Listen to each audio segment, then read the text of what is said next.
모세가 그 하나님 여호와께 구하여 이르되 여호와여 어찌하여 그 큰 권능과 강한 손으로 애굽 땅에서 인도하여 내신 주의 백성에게 진노하시나이까. 출애굽기 32장 11절 말씀이에요. 지난 시간 하나님의 세 번째 짝사랑도 실패로 끝나는 건 아닐까 하는 강렬한 엔딩으로 메시지가 끝났죠? 기승전결 중에 기와 승만 있는 듯해서 메시지가 끝나고 조금은 아쉬워했을 친구가 있을 수도 있겠어요. 하지만 지난 시간 메시지를 통해 좀 여러분의 모습을 좀 돌아보는 시간이었으면 하고 바랬어요. 여러분은 삶의 주인 자리에 올바로 하나님을 모시고 있는지 스스로 살펴보길 원해요. 혹시 하나님을 제대로 삶의 주인 자리에 모시지 못한 사람이 있다면, 그래서 이스라엘 백성처럼 금송아지를 내 마음 한가운데에 두고 있는 사람이라면 오늘 말씀에 더욱 귀 기울였으면 좋겠어요. 지난 시간 이스라엘의 실수로 하나님께서는 매우 많은 화가 나셨어요. 정말 다 필요 없고 애들을 다 쓸어버릴까 하면서 막 모세한테 허심탄회하게 털어놓으셨죠. 생각해보세요. 여러분이 사랑하는 사람과 결혼을 앞두고 있었다 칩시다. 여러분에게 결혼은 정말 먼 미래의 이야기겠지만 결혼이라는 건 정말 엄청난 신뢰를 전제로 관계를 맺는다는 걸 의미해요. 결혼을 하고 나서부터는 서로에 대한 책임을 져야 하죠. 연애는 하다가 질리면 헤어지면 그만이고 다른 관계도 마찬가지지만 결혼은 했다가 질린다고 헤어지기도 쉽지 않아요. 그러니까 누군가와 결혼을 한다는 건 상대방에게 내 인생을 걸 만한 신뢰를 하고 있다는 사실을 의미해요. 그런데 그렇게 신뢰했던, 내 인생을 걸 만큼 신뢰했던 상대방이 결혼식 하루 전날 다른 이성과 바람을 폈다고 한번 생각해 봅시다. 여러분 어떨 것 같아요? 목사님 같았으면요, 상대방과 저 둘 중 하나는 죽었을 거예요. 그만큼 엄청난 배신감을 느꼈겠죠. 이런 엄청난 배신감에 하나님께서는 말씀하십니다. 모세에게 말씀하시죠. 이 백성이 정말 목이 고든 백성이라고 말해요. 이 말의 뜻은 뻔뻔하고 오만한 백성이라는 뜻이에요. 죄송합니다. 정말 얼마나 엉망인 백성입니까? 노예로 살던 애들 데려다가 먹이고 입히고 재워서 그래도 사람 만들어 놨더니 이제는 그 은혜를 다 잊고 하나님을 배신했으니까 말이에요. 그래서 하나님께서 모세에게 말씀하십니다. 모세야, 내가 이 백성 다 쓸어버리고 모세 너 하나를 선택해서 새로운 백성을 만들고 싶다. 마치 아브라함에게 약속하셨던 것처럼, 그리고 그를 선택하셨던 것처럼 모세를 선택하고 싶다고 말씀하셨어요. 그러나 하나님께서는 모세가 어찌 대답할지 다 아셨던 것 같아요. 그리고 이제 모세에게 물어보신 것 같아요. 솔직히 전지전능하신 하나님께서 굳이 모세에게 당신의 뜻을 물어보실 필요가 있었을까요? 그냥 말 한마디 없이 다 쓸어버리시면 됐을 텐데, 그죠? 모세가 하나님의 물음에 어떤 대답을 할지 하나님께서는 알고 계셨어요. 모세는 이렇게 말했죠. 하나님께서 백성을 다 죽이시면 하나님을 믿지 않는 다른 백성들이 말하길 하나님께서 능력이 없어서 이 백성을 다 죽였다 할까봐 저는 두렵습니다. 이런 엄청난 대답을 했어요.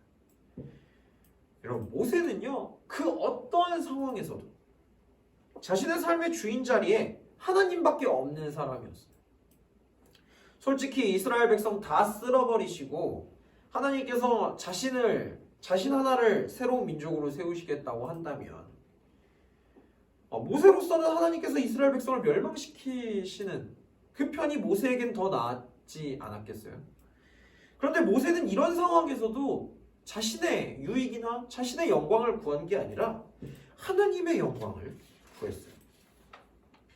이 모세 하나 때문에, 이 모세의 말 한마디 때문에 하나님께서는 이스라엘을 용서하십니다. 하나님과의 관계에 있어 엉망이었던 이스라엘 백성 전부를 하나님과의 관계를 올바로 세우며 살아간 단 한 사람이 구한 거죠. 여러분, 저는 여러분이 이런 모세와 같은 사람이 되었으면 좋겠어요. 많은 사람들이 교회를 다닌다고 말을 해요. 하나님을 믿는다고, 신앙이 있다고, 스스로 그리스도인이라고 생각하며 살아요. 그러면서도 교회 밖을 딱 한 발자국만 나가면 하나님을 까맣게 잊어버리고 세상 사람들과는 분간도 안 될 정도로 자기 유익을 위해, 자기 만족을 위해, 자기 욕심을 채우기 위해 이기적인 일도 서슴지 않고 해요. 그런 사람들 가운데에서 하나님께서는 이 모세 같은 사람 하나를 찾고 계신 거예요.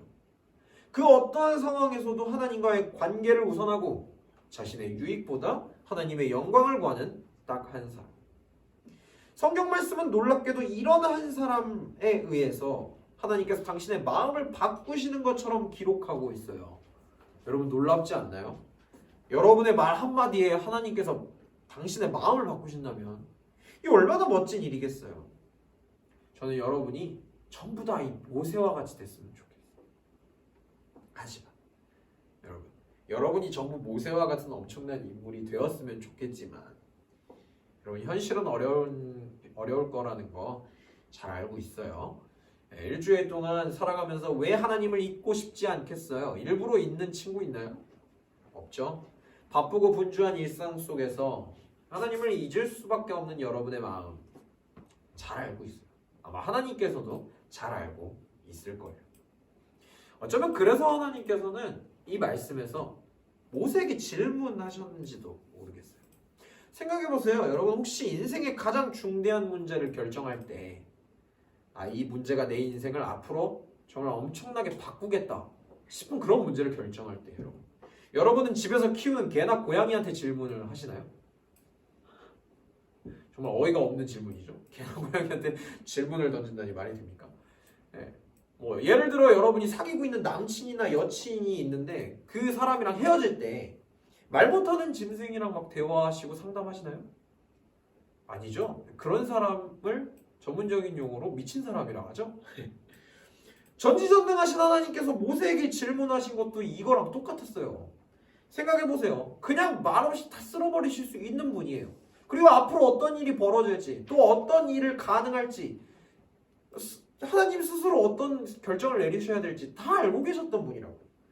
근데 굳이 자신보다 더 연약한 인간 모세에게 뭔가를 물어보신 이유는 여러분, 이 일로 하여금 우리에게 뭔가를 알려주시고자 하심이지요. 그러니까 하나님께서는 스스로의 사랑을 끝까지 지키기로 이미 작정하셨기 때문에 모세의 입을 통해 하나님의 뜻을 돌이키는 이 이야기를 만들어내셨다는 거예요. 그러니까 이미 하나님께서는 이스라엘 백성을 용서하셨던 거죠.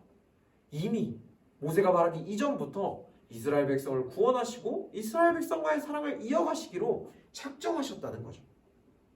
이스라엘 백성이 자신을 잊더라도 하나님께서는 이스라엘 백성을 잊지 않으셨던 거예요. 여러분이 하나님을 잊어도 하나님께서는 여러분을 잊지 않으세요. 물론 여러분이 모두 다 모세처럼 되길 원해요. 네. 모세처럼 하나님은 막 절대 잊지 않고 하나님이랑 막 대면하여 알고 하나님의 뜻을 막 말로 바꾸고 막 그런 엄청난 인물들이 다 되길 원해요.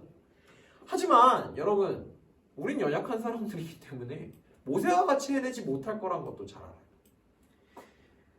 그렇게 모세처럼 멋지게 해내지는 못하더라도 여러분 이 말씀에서 가장 중요한 건 하나님께서는 그 어떠한 상황에서도 이스라엘 백성을 잊지 않으셨다는 거예요. 여러분이 아무리 하나님을 잊고 살아도 일주일 동안 하나님을 잊고 새까맣게 잊고 그냥 살아도 여러분, 하나님께서는 여러분을 사랑하시기로 이미 작정하셨어요. 그리고 여러분을 기다리세요. 여러분이 모세와 같이 하나님을 진짜 사랑하는 사람들이 될 때까지 하나님께서 기다리세요.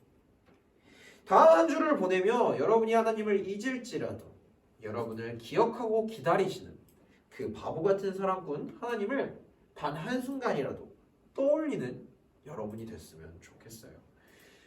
정말 하나님이 참 안타깝습니다. 그렇죠? 계속해서 사랑을 표현하고 사랑을 하시는데 이스라엘 백성은 항상 하나님을 거절하죠. 하나님을 배신하고 여러분 이 모습이 우리 모습 같진 않나요? 네, 여러분의 모습을 돌아보면서 저 하나님의 그 사랑을 여러분이 누리며 살았으면 좋겠어요. 여러분과 하나님의 사랑 이야기가 해피엔딩이기를 저는 또 한 주 동안 열심히 기도하고 있을게요. 그럼 다음 시간에 또 만납시다. 날씨 더운데 건강 조심하고요. 그럼 이만 물러갈게요. 안녕.